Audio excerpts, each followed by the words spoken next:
J'espère que ça aura été et que les pouvoirs ont suivi. Sinon, je ne sais pas ce qui se passera sur la chaîne. Donc j'ai fini de parler de ma vie. Là, je vais un peu vous parler du match. Donc pour commencer, on va parler du match qui a eu lieu, si je ne me trompe pas, dimanche. Ou lundi, je ne sais plus, parce que je ne suis plus les jours avec les examens. Donc c'est dimanche. C'était à 18 h, donc l'Italie contre l'Espagne. Tout simplement, je tiens à dire que c'était une bonne prestation des deux équipes, car en première mi-temps, l'Italie et l'Espagne étaient plus ou moins égaux. Mais il faut savoir que franchement, la deuxième mi-temps, l'Espagne a largement dominé. Quand on voit la possession de balle de l'Espagne était de 65,9%, donc presque 66%, ce qui est à dire 34% de possession pour les Italiens. Donc imaginez-vous. C'est vraiment rien du tout, donc c'est la preuve que l'Espagne a bien fait tourner.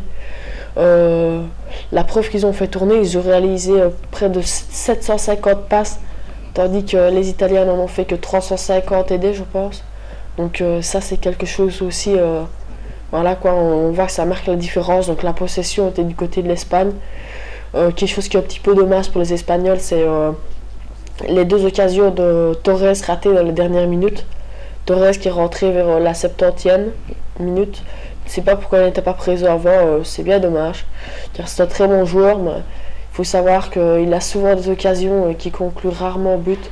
Donc ça aussi c'est quelque chose qui est, pour un joueur comme lui, à ce niveau-là, c'est incompréhensible, on va dire. Torres a raté deux occasions, le lob, où il lobe Buffon qui passe pas loin de la latte, et la première occasion, excusez-moi, qui était avant celle que je viens de vous dire, qui rate totalement son occasion. Il est tout seul face au gardien, on ne sait pas ce qu'il veut faire. Au lieu de placer comme un joueur italien, Di Natale l'a très bien fait, il essaie de dribbler le keeper, quelque chose qu'il n'aurait peut-être pas dû faire, excusez-moi. Enfin bref, c'est pas de sa faute que ce score est sur un nul. En tout cas, c'était un très beau match. Donc voilà, moi je suis satisfait de la prestation des Espagnols. Je sais pas si vous avez regardé le match. Si vous l'avez regardé, vous pourrez peut-être imaginer, vous avez peut-être vu comment ça s'est joué. En tout cas, il y a peut-être une chose qui m'a un peu déplu, c'est l'Italien qui a commis une faute sur Torres. Il lui a rentré dedans, donc par l'arrière, et l'arbitre a sifflé. Et au ralenti, on voit que l'Italien rentre dans Torres puis se laisse tomber en disant que Torres lui aurait mis un coup au nez. Alors que dans le ralenti, on voit très bien que Torres ne voit même pas le joueur. On lui rentre dedans par derrière et le joueur se laisse tomber. Et Torres a eu une carte jaune. Donc ça, c'est quelque chose qui est très embêtant, car cette carte jaune va le suivre partout de la compétition maintenant. C'est-à-dire que si dans les prochains matchs, il ramasse encore une carte jaune, il ne pourra plus jouer. Donc ça c'est quelque chose qui m'a un peu dégoûté. C'était pas une très belle preuve de fair play, malgré qu'à la fin du match, les Italiens et les Espagnols se sont tombés dans les bras, comme a dit le commentateur belge. Il y a une très belle preuve de fair play à ce niveau-là. Quelque chose qui n'a rien à voir avec ça, mais qui me déplaît un peu dans cet Euro 2012, c'est ce qui s'est passé il y a 2 jours d'ici, lors du match de la Pologne contre la Russie. Près de 200 hooligans russes et polonais, majorité russe, ont été arrêtés parce qu'il y a eu des bagarres. Donc je vous laisse vous imaginer une bagarre russe, ce que ça peut être. Je pense que tout le monde l'a compris, une bagarre russe c'est pas n'importe quoi. Maintenant je vais un peu vous parler du match de l'Espagne-Irlande qui aura lieu ce soir. Alors tout simplement, ce match aussi va se dérouler au stade Arena de Gdańsk. Je ne sais pas si c'est en Pologne ou en Ukraine, je n'en sais vraiment rien. Tout ce que je peux vous dire, c'est que l'Espagne ayant fait un nul contre l'Italie serait bien obligé de remporter le match, car sinon s'ils perdent ou s'ils font un nul contre cette équipe, contre la Croatie, ils sont mal barres, on va dire, car la Croatie n'est pas une mauvaise équipe. J'ai même eu quelques doutes entre la Croatie, l'Italie et l'Espagne. Je pense qu'une de ces 3 équipes va y rester. Une de ces 3 équipes va y rester, oui. Car comme vous le savez, c'est les 2 premières équipes qui passent. Je ne sais pas si ce sera l'Italie, l'Espagne ou la Croatie. Tout peut être possible. L'Espagne peut ne pas passer le premier tour. En tout cas, avoir fait un nul contre l'Italie, il y a des risques. Malgré qu'ils sont très forts et qu'ils peuvent aller très loin. Ça pourrait être dommage. Mais j'ai discuté un peu avec Gigi du match car lui est supporter de l'Espagne et m'a très bien affirmé. Il m'a dit aussi que quand il a revu le match, les Italiens n'y étaient vraiment pas lors de la deuxième mi-temps et ils touchaient pas une balle. En tout cas, j'ai été d'accord avec cette explication-là.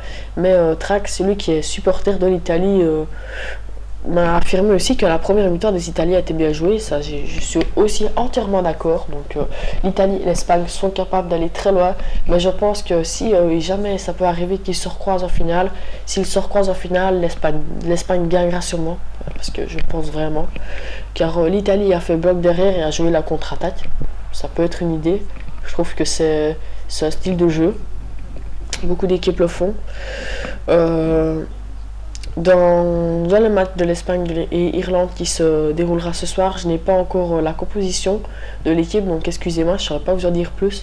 Peut-être que je la mettrai dans la description une fois que je l'aurai, mais il faut savoir que ça se dévoile seulement un tout petit peu avant le match. Donc voilà, excusez-moi. J'ai juste quelques petits renseignements, sachant que ces deux pays se sont rencontrés 24 fois. L'Espagne a gagné 13 fois. Ils ont fini sur 7 nuls et 4 défaites de l'Espagne. Donc voilà, et je pense qu'ils vont remporter ce match. S'ils jouent normalement, ils ont intérêt parce que s'ils ne remportent pas ce match, ils sont vraiment mal barres, comme j'ai déjà dit. Leur dernière confrontation était en 2002, lors de la Coupe du Monde. Ils ont fait 1-1, donc voilà, ils avaient fait un nul. Iker Casillas avait arrêté 3 pénaltys lors de cette rencontre, donc 2 dans les temps de pénalty et 1 pendant le match. Donc c'est quand même pas mal. Et au niveau du triplé mondial qu'ils avaient parlé de réaliser ensemble, j'ai regardé les différents joueurs qui pourraient réaliser ce triplé mondial. Et il y a seulement Fabregas, je pense, Alonso, il doit y avoir Iniesta.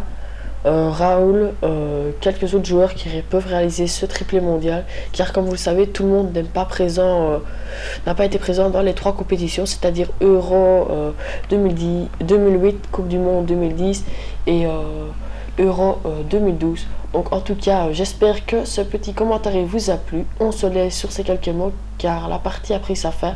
Allez, ciao à tous.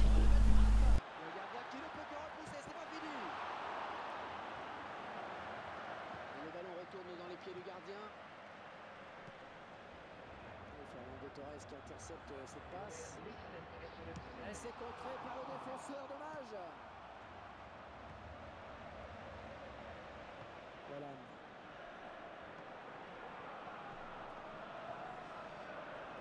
Eh bien non, personne n'aura craqué en cette fin de match. Les joueurs se séparent sur un score nul et vierge. Ce score nul qui ne leur permet évidemment pas de revenir sur le leader. Ah oui, mais il reste en embuscade à la deuxième place.